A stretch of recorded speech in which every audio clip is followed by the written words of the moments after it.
Hello there, welcome to the Music Bliss YouTube channel. My name is JD from Studio 2105. I am a music producer, a mixer, and also an audio engineer, right? And I run a recording studio right here in KL. Today we're going to be taking a look at how I record electric guitars. And to help me out with this, joining me right here, we've got the awesomely talented and cool Naza along with this whole entire rig. We got the amps, we got all these pedals, we got also the microphone. We'll talk a little bit more on the gear in a little while. Before we even start recording anything, it's very important to get things sounding right at the source.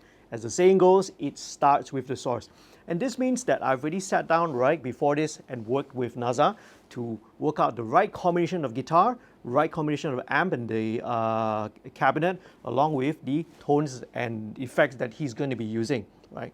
It's very, very important to make sure that the guitarist is getting the amp sounding the way that he or she wants. Only once after we have gotten the tones can we actually start sitting down and thinking about microphone positions. The most basic approach to recording an electric guitar is to use just one microphone. Now this can either be a dynamic microphone or a condenser. Now for today's example, we're going to be using a condenser, right? In particular, the mic that we're going to be using will be the Austrian Audio OC818. There are basically two approaches when it comes to recording a guitar amp. Number one, close miking. Number two, ambient miking. We're going to spend a lot more time talking about close miking since we only have one microphone in this example. Here's the basic rule of thumb. The brightest position is always at the dead center of the speaker cone, right at where the dust cap is. So when you move the microphone further outwards, right, towards the edge of the speaker cone, the tone will get darker and hence slightly warmer as well. So let me recap that very quickly. The brightest with the most presence is dead center of the speaker cone, and then as you gradually move it outwards, it will go a little bit darker in tone and a little bit warmer. So microphone positioning in this case is already basically EQ, right? If you want to sort of get a brighter tone, move it towards the center, right, of the speaker cone. If you want to have a slightly warmer tone, you can move it towards the edge of the speaker cone. Personally, my favorite starting point is the part where the dust cap meets the speaker cone. So it's not exactly dead center, but it's roughly about an inch off towards the center of the speaker cone. Let's talk a little bit about my signal chain. Now, obviously, starting with the guitarist, the guitar, his instrument, the pedals, the amp and the speaker cap, right? Then the microphone in front of the speaker cap itself. And from the microphone, it goes into a preamp. I'm using basically this channel strip that I built here myself in my rack. This starts with a Daking mic pre and the EQ. Then it follows and it goes into a DBX 160A compressor. And then it also goes into a second compressor, and this one, right, is a Universal Audio 1176 Revision D, DLLN. So now, depending on the source, sometimes I will use the compressor, sometimes I will not, right? But in today's example, we're going to pretty much bypass the compressor, okay? Because when you deal with electric guitar, and especially with overdriven and distortion tones, it already has a little bit of, right, self-compression in it. So coming out from the preamp and the compressor, it goes into my analog to digital converter, into an AD converter. AD converter that I use is a Mytek Stereo 96 ADC, and that feeds into my audio interface. All right, now comes the fun part. Naza, you ready? Okay, right. So working out some of the pre-production, right, working out throughout the song that we're going to use as our demo example today. So there's going to be two parts. There's going to be a clean section at the start of the song, and there's also going to be a dirty / like an overdriven section at the second half of this little demo, okay? So ideally what you should do, because this is a recording session after all, usually what we do is we will record, right, the clean part separately, and then we will record the overdriven and distortion part separately, all right? Okay, it's not a live thing where you have to go and record everything in one take. That's the beauty of studio magic. So, shall we start? Right? Let's go for the clean take first, and ready when you are.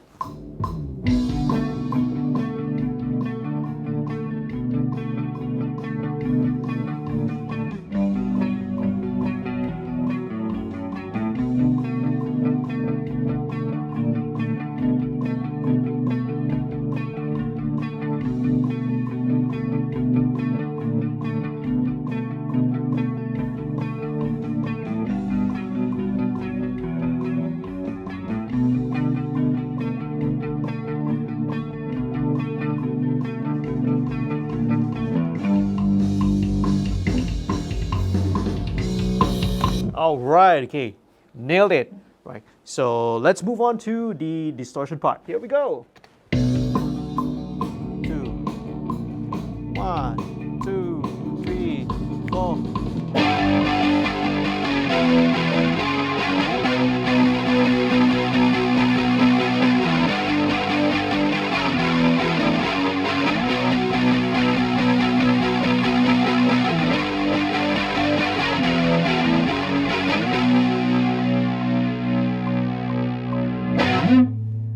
Thank you. All right. That's awesome. So let's take a listen. Let's play back the track.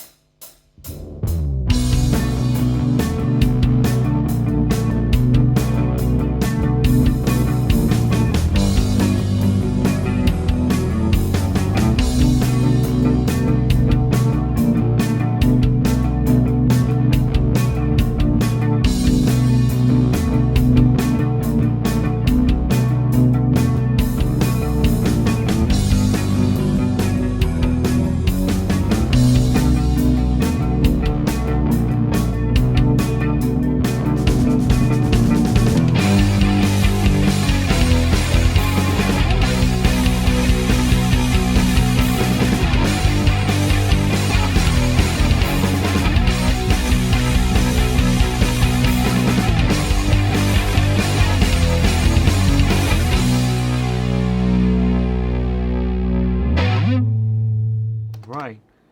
Let's take a quick listen to the tracks in solo, right? So here's the clean guitar.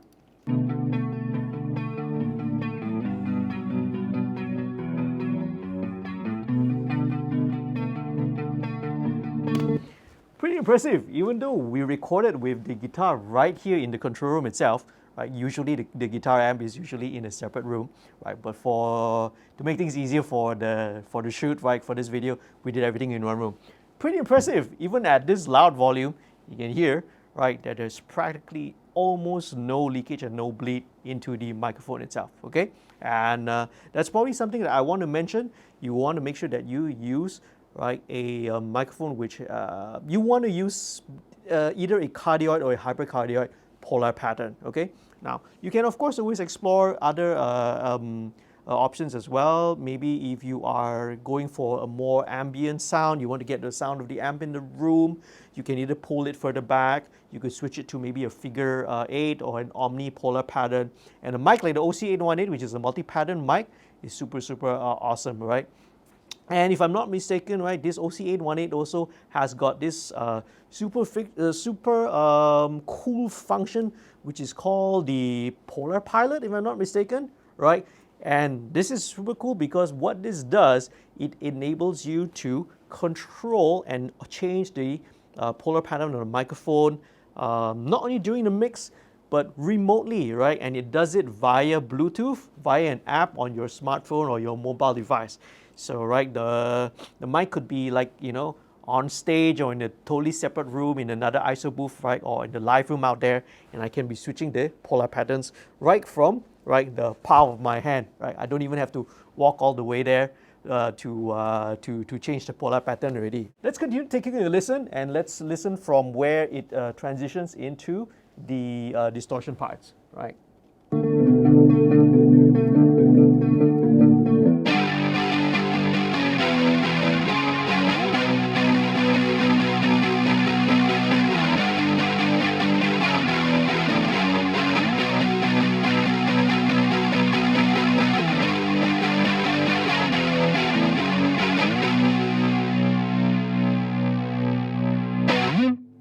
right?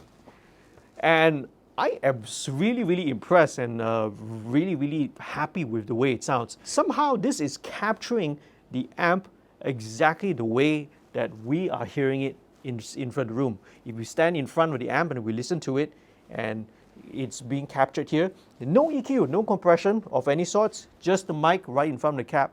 That is actually always the goal of recording. You want to capture the sound source accurately, you want to capture the sound source faithfully, right? And then when we play it back, when it's reproduced, the end result, right, is so much better because you don't have to use so much post-processing. You don't have to do so much mangling around with EQ or compression and all that and whatnot to get it sound, right? This is a little bit old school, but you know, sometimes the old school is still the best, right?